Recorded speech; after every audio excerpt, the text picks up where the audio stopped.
আগে গরুতে এক ঘাটে জল খাচ্ছে।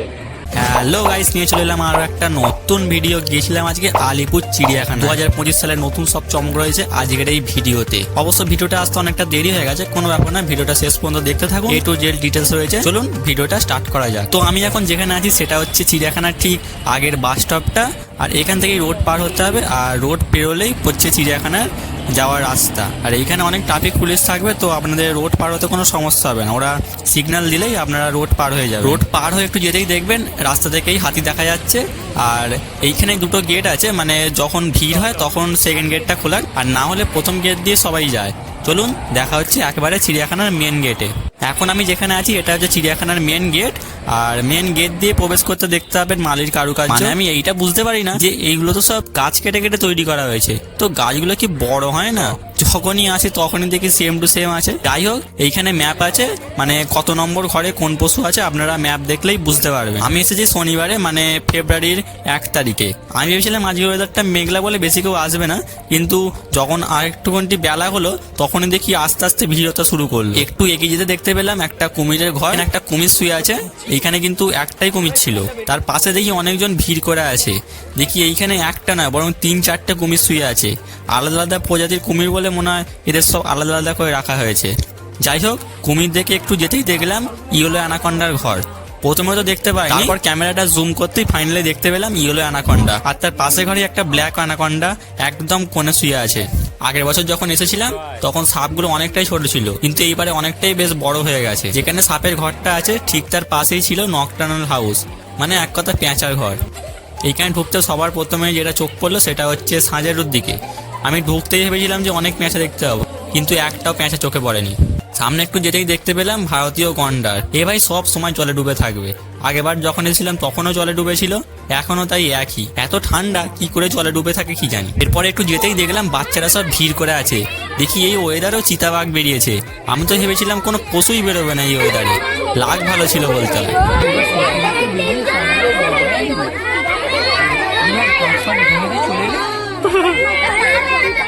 দেখতে দেখতে আলিপুর জু 150 বছরে পা দিল। সব জায়গায় জায়গায় 150 ইয়ার্সের বোর্ড টাঙানো আছে। এরপর যেতে যেতে দেখলাম 36 নম্বর ঘরে আছে খ্যাঁক শেয়ার। এইখানে দেখুন শেয়ারগুলো কি সুন্দর ওর বন্ধুদের সাথে খেলা করছে। মানে এরকম একটা সিন দেখা সত্যি ভাগ্যের ব্যাপার আছে, তাও আবার এরকম একটা ওয়েদারে।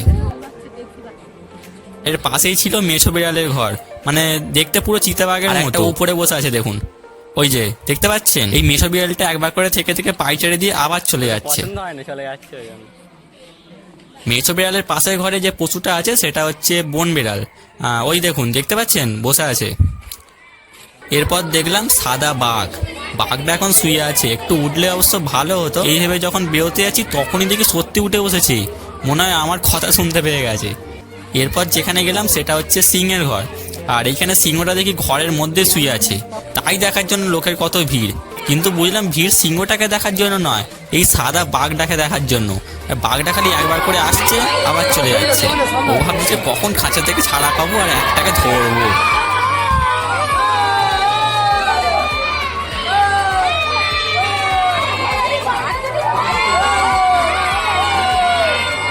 পাশেই একটা কাঁচের ঘর আছে যেখানে রয়্যাল বেঙ্গল টাইগার রাখা আছে। অনেকক্ষণ পর সেটার দিকে চোখ গেল, দেখি সে শুয়ে আছে। আজকে যেহেতু শনিবার তাই অনেক স্কুল থেকেই বাচ্চাদের ট্যুরে নিয়ে আসা হয়েছে। পাশে একটা বড় ঝিল আছে, তার উল্টো দিকেই আছে হায়না। ওই দেখুন দেখতে পাচ্ছেন, একটা ঘরের মধ্যে রয়েছে, আর একটা ওইখানে শুয়ে আছে। ওই দেখুন, আমার মনে হয় এইখানে মোট 2-3টের মতো হায়না আছে। আর একটা ঘরে শিয়াল রাখা ছিল, জুম করছি দেখতে পাচ্ছেন, ওই দেখুন একেবারে উপরে বসে আছে।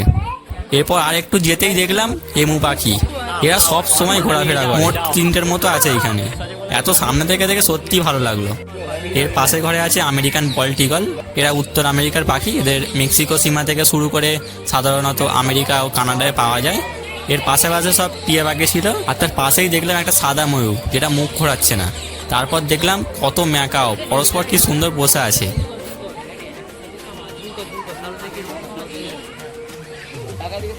এর পাশেই আছে গ্রেট ইন্ডিয়ান হর্নবিল। এটা সাধারণত ভারতবর্ষে, বাংলাদেশে আরো অনেক জায়গায় থাকে। যাই বলেন এদের মাথাটা কিন্তু সেরা। এর পাশেই আছে শকুন। এদের তো দেখতেই পাওয়া যায় না, সব বিলুপ্ত হয়ে গেছে। যাক, তবু চিড়িয়াখানায় এসে দেখা হলো, পাশে এদের বাসা করা আছে। এরপর দেখতে পেলাম হচ্ছে আর একটা সাদা ময়ূর। এইখানে শুধু একটাই নয়, অনেকগুলো ময়ূর আছে। এই ময়ূরটাকে দেখুন, এরকম মেললে কিন্তু দারুণ লাগতো। ময়ূরের ঠিক উল্টো দিকেই আছে সিংহীর ঘর। জুম করছি, দেখে নি। এই সিংহীটা অন্তত ঘরের বাইরে শুয়ে আছে, ঘরের ভেতরে থাকলে দেখাই যেত না। আর এই জায়গাটা যে দেখতে পাচ্ছেন, এটাই হচ্ছে চিড়িয়াখানার দ্বিতীয় গেট। এর পাশেই রয়েছে হাতির জায়গা। কত বড় দেখুন খালি জায়গাটা, মানে এক একটা পশুর ঘর কতটা বড় জায়গা নিয়ে করা। এই জন্য আলিপুর জু কলকাতার নাম করা। এই দেখুন একটা হাতি কি সুন্দর বসে পড়েছে, দেখুন। মানে এরকম দৃশ্য দেখতে পাওয়া সত্যি একটা লাখের ব্যাপার আছে। যেদিন ভালো ওয়েদার থাকে তখনও মনে হয় এত সুন্দর দৃশ্য দেখা যায় না। 56 নম্বর ঘরে শুধু বক রাখা আছে। বকের জায়গাটা কি সুন্দর, কি বড়। বকগুলো যাতে উড়ে যেতে না পারে সেই জন্য জাল দিয়ে পুরো ঘেরা। আর এইখানে ঝিল মতো একটা করা আছে যেখানে বকগুলো মাছ ধরে ধরে খায়। এরপর যেতেই দেখলাম সব লোকে ভিড় করে বাঘ দেখছে। ওই জায়গাটা দেখতে পাচ্ছেন, এইখানেই কিন্তু বাঘটা আছে। ওই দেখুন বাঘটা বেরিয়েছে, দেখতে পাচ্ছেন? ওই দেখুন বাঘটা এইখানেই আসছে। বাঘটা এতক্ষণ পর ফাইনালি পায়চারি করতে বেরিয়েছে। বাঘটা দেখার জন্য এত ভিড়, কি বলবো।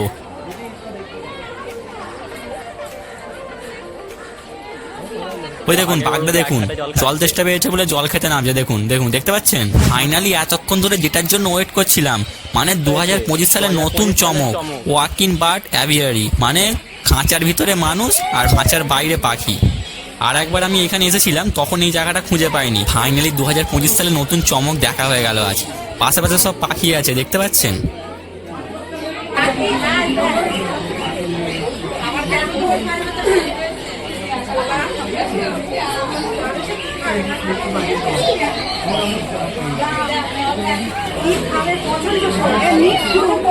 এরপর যেতেই দেখতে পেলাম খুনতে বক। আর পাশে কত মাছ রাখা আছে দেখুন, মানে খিদে পেলে সব এইখান থেকে নিয়ে খায়। এরপর বক মামাকে দেখে আমি এখন যাচ্ছি জিরাফ মামাকে দেখতে। ঝিলে দেখতে পাচ্ছেন কত মাছ। এই ঝিলটা পেরোলেই আছে জিরাফের ঘর। যেতেই দেখতে পেলাম জিরাফটা আমাদের জন্যই অপেক্ষা করছিল। আমাদের দেখতে পেয়ে ঘর থেকে বেরিয়ে এলো। এইখানে মোট 2-3টে মতো জিরাফ আছে। জিরাফের ঘরটা কিন্তু জিরাফের থেকেই ছোট হয়ে গেছে। দেখি যখন ঘরে ঢোকে তখন মাথা নিচু করে ঢোকে। ঘুরতে ঘুরতে অনেক খিদে পেয়ে গেছে, তাই লুচি আলুর দম খেয়ে এখন লাঞ্চটা শেষ করব। আবার দেখা হচ্ছে খাওয়া দাওয়ার পর। খাওয়া দাওয়া শেষ করে এখন আমি যাচ্ছি শিম্পাঞ্জিকে দেখতে। শিম্পাঞ্জির খাঁচাটা এই বছর নতুন হলো। আগেরবারে যখন এসেছিলাম তখন খাঁচাটা কিন্তু হচ্ছিল। এই দেখুন বন্ধুরা, দেখুন এরকম সুযোগ আর দেখতে পাবেন। দেখুন কিরকম খেলা দেখাচ্ছে, দেখুন।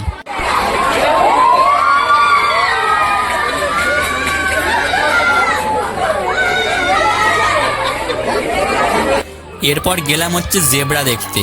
জেব্রার ঘরটা দেখুন, পুরো জেব্রার মধ্যে ব্ল্যাক অ্যান্ড হোয়াইট। আর এই জেব্রাটাকে দেখুন, ওর বন্ধুর সাথে কথা বলছে মনে হয়।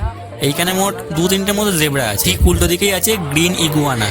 ওই দেখুন জুম করছি, ঠিক পুরো গিরগিটির মতো। তার পাশেই আছে ব্ল্যাক অ্যান্ড হোয়াইট লেমুর। ওই দেখুন বসে আছে, দেখতে পাচ্ছেন? এরপর আছে অলপাকা নামের প্রাণীটি, দেখুন পুরো উটের মতো দেখতে, কি সুন্দর। এইটা মনে হয় বাচ্চা। এরপর আছে কচ্ছপ। এইখানে 2টো কচ্ছপ আছে, একজনের নাম কথা আর একজনের নাম কলি। এরপর আছে মণিপুরি নাচনের হরিণ। দেখুন হরিণগুলো এখন ঘাস খাচ্ছে, আর ওই হরিণগুলো এখন বসে আছে। আর এইটা হচ্ছে নীলগাই। এখানে অনেকগুলো হরিণ আছে, দেখে যান খালি। ঠিক উল্টো দিকে একটা রাস্তা আছে, এখানে মাউস টিয়ার আছে। আর একটু যেতে দেখতে পাবেন ওইখানে কিন্তু ভাল্লুক আছে। এই যে লোহার রেলিংটা দেখতে পাচ্ছেন, এটা কিন্তু ভাল্লুক যাতে গাছে উঠতে না পারে সেই জন্য কিন্তু ব্যবস্থা করা হয়েছে। ভাল্লুকগুলো না হলে গাছে উঠে পাতাগুলো সব খেয়ে নেয়। তো বন্ধুরা, এই ছিল আজকের এই ভিডিওটা যদি ভালো লেগে থাকে চ্যানেলটাকে সাবস্ক্রাইব করে দিন।